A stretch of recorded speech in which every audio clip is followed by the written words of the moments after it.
திரு ஷியாம்கிட்ட கேட்டுரும். அந்த நியாயம் நீங்க எப்படி பாக்குறீங்க? உங்க நியாயம் என்னவா இருக்கு திரு ஷியாம்? அதை தாண்டி இப்ப பாஜக அல்லது நயினார் அவருடைய குரல் அப்படிங்கிறது அது ஒரு டிமாண்டா வைக்கல, அவர் ஒரு விருப்பத்தை சொல்றாரு அப்படிங்கிறதாக அவர் வில்சன் சொல்றாரு. இது நீங்க எப்படி பாக்குறீங்க? ஆர்கே சொல்றாரு இல்ல சிக்னிபிகண்டான ஒரு சேஞ்சா பார்க்க வேண்டியிருக்கு அப்படிங்கிறாரு.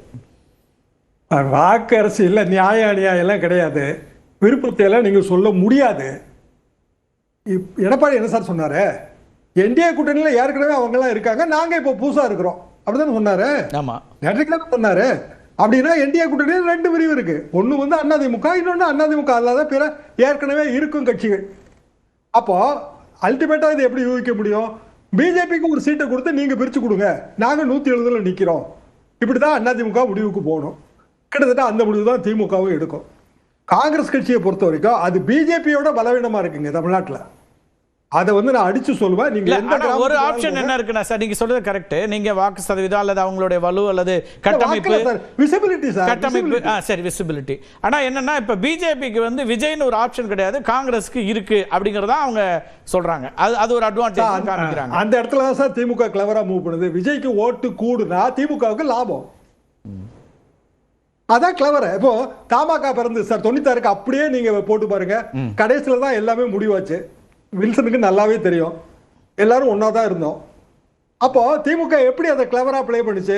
அந்த 4வது அணி வந்து பிரிஞ்சால் எப்போதுமே 1வது அணிக்கு லாபம் சார். இப்போ வந்து 5வது அணியே வரப்போகுது, கண்ணுக்கு நேரம் தெரியுது. 6வது அணி வந்தா நான் ஆச்சரியப்பட மாட்டேன். 5வதுனா யாரு? சசிகலா அவங்க எல்லாம் சொல்றீங்களா? ஆமா, அவங்க எங்க போவாங்க? டாக்டர் ராமதாஸ் எங்க போவாரு சார்? தேர்தல்ல நிக்கலன்னா அவங்க யாரும் விஜய் பக்கம் போக மாட்டாங்களா சார்? இது வண்டி பக்கத்திலே வந்து விஜய், அப்போ விஜய் கட்சிக்கு 100 சீட்டு தான் கிடைக்கும். எல்லாரும் போயிட்டாங்கன்னா விஜய் கட்சியில எப்படி நிப்பாங்க சார்? கிளைமாக்ஸா மாத்திரம் சார், சினிமா ஸ்டார் கடைசி நேரத்தில் எடுத்து வச்ச கிளைமாக்ஸா மாத்தி விடுவாங்க.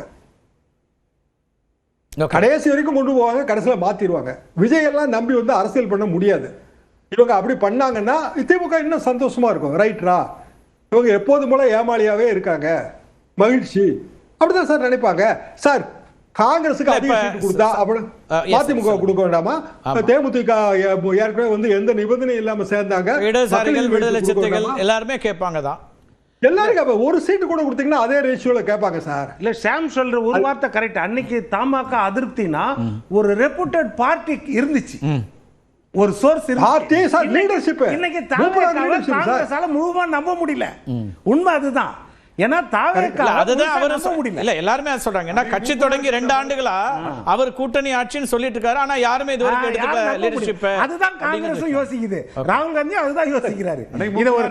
கீழ ஒண்ணுமே இல்ல சார், தாவேக்காக்குல கீழ ஒண்ணுமே இல்ல கிடையாது. ஆமா, கண்டிப்பா எதுவுமே இல்ல. உண்மையாவே நான் சொல்றேன், அர்பன் ஏரியால கொஞ்சம் கொஞ்சம் வந்து விசிபிலிட்டி டியூ டு விஜய் இருக்கு. விஜய்ங்கிற ஒரு ஸ்டார், அது ஒரு வேல்யூ இருக்கத்தான் செய்யுது சார்.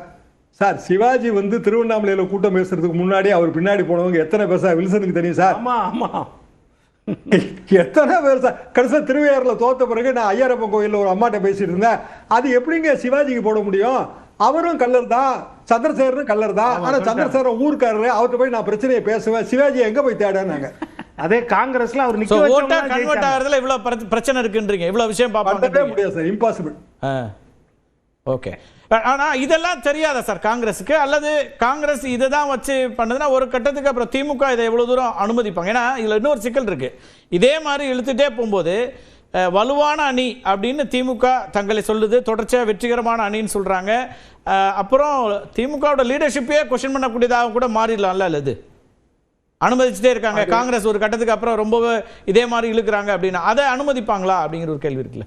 அதுல ஒரு அட்வான்டேஜ் கிடைச்சு போச்சு சார். வெஸ்ட் பெங்காலோட எஸ்ஐஆர் ப்ராசஸ்ல ஜார்க்கண்ட் நீதிபதி வரும்போது தேர்தல் ப்ராசஸே லேட் ஆகுது. நமக்கு இப்போ நமக்கு மே மாசம் தான் தேர்தல் வரப்போகுது. மே மாசம் தேர்தல் வரப்போகுது. களத்துல நிக்க போற எல்லா வேட்பாளர்களுக்கும் நீங்க ரொம்ப கவலைக்குரிய செய்தியை சொல்றீங்க. எவ்வளவு ஒவ்வொரு நாளையும் எதிர்கொள்றது எப்படின்னு இப்ப கவலையில இருப்பாங்க பாவம். பிராக்டிகலாவே வந்து சார் திமுக கீழ்மட்ட நண்பர்கள் நிறைய இருக்காங்க எனக்கு. சரி, காங்கிரஸ் போறதை பத்தி யாரும் கவலைப்படல. உண்மையிலேயே காங்கிரஸ்ல இருக்கிற 17 எம்எல்ஏ நிறைய நண்பர்கள் இருக்காங்க, அவங்க தான் ரொம்ப கவலைப்படுறாங்க. நமக்கு வாய்ப்பு இல்லாம போயிருமோ என்கிற அச்சம் அவர்களை தான் ஆட்டி படைக்குது. திமுகவை பொறுத்த வரைக்கும் அவங்க சார் கலைஞரை விட ஸ்டாலின் வந்து ரொம்ப கிளவர் சார், வெரி ஸ்மார்ட். ரொம்ப தெளிவாக தான் அவர் யோசிக்கிறார் எல்லாத்தையும். இதெல்லாம் இந்த கோடெல்லாம் அவர் போடாமலாம் கிடையாது. எவ்வளோ அமைதியாக இருக்காரு பாருங்க. இப்போவே கலைஞராக இருந்தால் என்ன சொல்லியிருப்பாருன்னா நண்பர்களாக வந்தோம் நண்பர்களாக பிரிவோன்னு இருப்பாரு. ஆர்காட்டார் பேசியிருப்பாரு, இல்ல வேற ஒரு ஆடியோ வந்து ஏதோ ஒண்ணு நடந்திருக்கும். இல்ல பக்கா லீக்கெல்லாம் வந்துரும் பத்து உங்ககிட்டயே கூப்பிட்டு சொல்லிடுவாங்க, ஒரு கேள்வியை மட்டும் கேட்டு விடுங்க, வேற ஒண்ணும் எங்களுக்கு செய்ய வேண்டாம், ஒரு கேள்வியை கேளுங்கன்றோம். லைவ்ல வந்துருவாரு. ஆமா. பட் இப்போ வந்து சார் நீங்க சசிகலா அவர்களே குறிப்பிட்டீங்க, ஓபிஎஸ் இவங்கெல்லாம் வந்து ஒரு சிக்னிஃபிகன்ட் பிளேயரா இருப்பாங்களா இல்ல ஸ்பாயிலரா, இதை எப்படி பார்க்க வேண்டியிருக்கு? ஏன்னா நீங்க சொல்ற மாதிரி இவங்களே நம்ம கணக்கில் எடுக்காம விட முடியாது. திரு ராமதாஸ் இருக்காரு, மருத்துவர் ராமதாஸ் இருக்காங்க அப்படின்னா இதுவும் இந்த இதுல பிளே பண்ற ஒரு இடமா மாறுதா? அதான் இந்த 20 தொகுதி 30 தொகுதி அவங்க பாதிக்கத்தான் சார் செய்வாங்க, வேற வழியே கிடையாது. ஏன்னா அவங்களுக்கு பொலிட்டிக்கலா ப்ரூவ் பண்ண வேண்டிய கம்பல்ஷன் வந்துருச்சு. சசிகலாமானா அவங்க தஞ்சாவூர்ல இருந்து டெல்டா வரைக்கும், நீங்க கன்னியாகுமரி நீங்களா கட்சி பேர் அறிவிக்கவே இல்லையே சார், அதோட ஐடியா என்னங்க சார்? அது அப்புறம் சொல்றேன்ட்டாங்க. அப்ப யாருக்காவது மெசேஜ் சொல்றாங்க அது சார்? இப்போ வந்து கட்சியெல்லாம் பதிவு பண்ண முடியாது சார், இந்த நேரத்துல எங்க சார் பதிவு பண்ண முடியும்? எஸ்ஐஆரே தலைகீழா நின்றுட்டு இருக்கு, கட்சியெல்லாம் பதிவு பண்ண முடியாது. ஏற்கனவே இருக்கிற கட்சியை தான் நம்ம அடாப்ட் பண்ண முடியும்.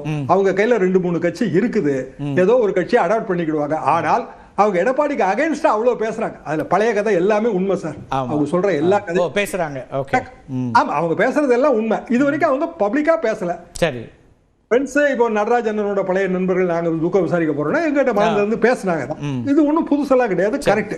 ஆனா இவ்வளவு நாள் ஏன் அமைதியா இருந்தாங்கன்னா இது சொல்ல வேண்டாம்னு அமைதியா இருந்தாங்க. இப்போ ஓப்பனா சொல்லும் போது அது எடப்பாடி வெர்சஸ் அப்படின்னு அது கரெக்ட் சார். இப்போ அவங்க பேசினதுல இருந்து சசிகலா வெர்சஸ் எடப்பாடி அப்படின்னு அதை கொண்டு வந்தாங்க. ஆனா உடனடியா திரு டிடிவி தினகரன் அவங்கள வேறு விதமா கடும் விமர்சனத்தை வச்சுட்டாரு. அப்ப அந்த கேம் அவர் வந்து இங்க மாத்திராரா அப்படிங்கிற ஒண்ணு இருக்குல்ல, அவர் சொல்ற கருத்து எடுபடும். அவர் தானே சார் ரொம்ப பயம். 21ல வந்து பேசியிருக்க வேண்டிய சார் இது, இவங்க 21ல பேசியிருந்தா அது டிடிவி ஹெல்ப்ஃபுல்லா இருந்திருக்கும். அப்ப பேசல. இப்ப வந்து டிடிவி ஏதோ ஒரு டிசிஷன் எடுத்து ஒரு அணிக்கு போயாச்சு. அவங்க சைடுல கொஞ்சம் எம்எல்ஏஸ் நிக்கிறதுக்கு தொகுதிகள் பாத்தீங்கன்னா இந்த தொகுதி ரியாக்ஷன் வந்து திரு எடப்பாடி பழனிசாமி அல்லது அவர்கள் தரப்புல இருந்து வரது போல டிடிவி கிட்ட இருந்து கடும் விமர்சனம் உடனே வந்துச்சு. அதனால கேக்குறேன், உடனடி பாதிப்பு அவருக்கு வருது இல்ல சார்? என்னைய வந்து இடிக்குது சார், நான் எப்படி பதில் சொல்லாம இருக்க? கூட்டணியில இருக்கிற அந்த கூட்டணி பாதிப்பு எனக்கும் சேர்த்து வந்துருங்கிறதுனால டிடிவி தினகரன் உடனே ரியாக்ட் பண்றாரு சார். அவருக்கு தான் பெருசா வரும். இப்போ வந்து என்ன கொங்கு மண்டலத்திலே சசிகலாமாக்கு ஓட்டு வங்கி இருக்கு. இல்ல இது பேசாத சசிகலாமா இன்னைக்கு டிடிவி அந்த பக்கம் போன பிறகு பேசுறாங்க. இல்ல சார், இல்ல நீங்க சொல்ற பாயிண்ட் இது வந்து அவங்க வெளிய சொல்றது வேற காரணம், ஆனா இத இப்ப இன்னைக்கு எதிர்ப்பு தெரிவிக்கிறது வேற காரணம். இல்ல இன்னொரு காரணம் இருக்குல்ல, அவங்க கடைசி வரை காத்திருந்தோம் இந்த கூட்டணியில எங்களுக்கு ஏதாவது ஒரு இடத்துல ஒரு வாய்ப்பு இருக்கும், பாஜக அதை எங்களை வந்து எங்கேஜ் பண்ணுவாங்க, அதான திரு ஓபிஎஸ் சொல்றாரு. சசிகலா அவர்கள் அதுக்கு வழி இல்லனா எதிர்க்கிறோம். சசிகலாமா அந்த விஷயம் ஒரே ஒரு பாயிண்ட் தான் வில்சன் சொன்னதே, இன்னைக்கு வந்து கார்ல பறந்துட்டு இருந்த அதிமுக கொடி அகற்றப்பட்டதோ, சசிகலாமா கார்ல பறந்து கொண்டிருந்த அதிமுக கொடி அகற்றப்பட்டது சார். அது 2020 இன்னொன்னு நீங்க புரிஞ்சுக்கணும். இப்போ என்னன்னா 2027 நெக்ஸ்ட் இயர் ஜனவரி வரைக்கும் அவங்க எலெக்ஷன்ல நிக்க முடியாது.